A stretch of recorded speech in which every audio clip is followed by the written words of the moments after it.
দীর্ঘদিন অসুস্থ থাকার পর সেই ছোট্ট মেয়ে মিষ্টি জান্নাতের মা আজকে মারা গেছেন। দুনিয়ার মায়া ত্যাগ করেছেন সেই জান্নাতের মা কিছুদিন যাবতই গুরুতরভাবে অসুস্থতায় ভুগছিলেন। চলুন জেনে নেওয়া যাক যে তার মার লাস্ট পরিণতি কি হয়েছিল।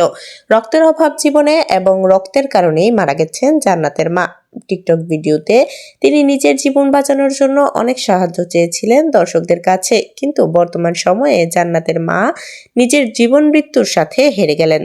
কঠিন রোগে আক্রান্ত ছিল বলে জানা গেছে এই জান্নাতের মায়ের। বর্তমান সময়ে জানা গেছে যে তার স্বামীও তাকে ছেড়ে চলে গিয়েছিল, কিন্তু মেয়ের জন্য তিনি নিজেকে দূরে সরাতে পারেননি। মা মেয়ে একসাথেই থাকতেন, কিন্তু হঠাৎই কঠিন রোগে আক্রান্ত হয়ে পড়েন এই জান্নাতের মা। ছোট্ট মেয়ে জান্নাত অনেক কান্নাকাটি করে দর্শকদের কাছে একটু ভালোবাসা ভিক্ষা চান।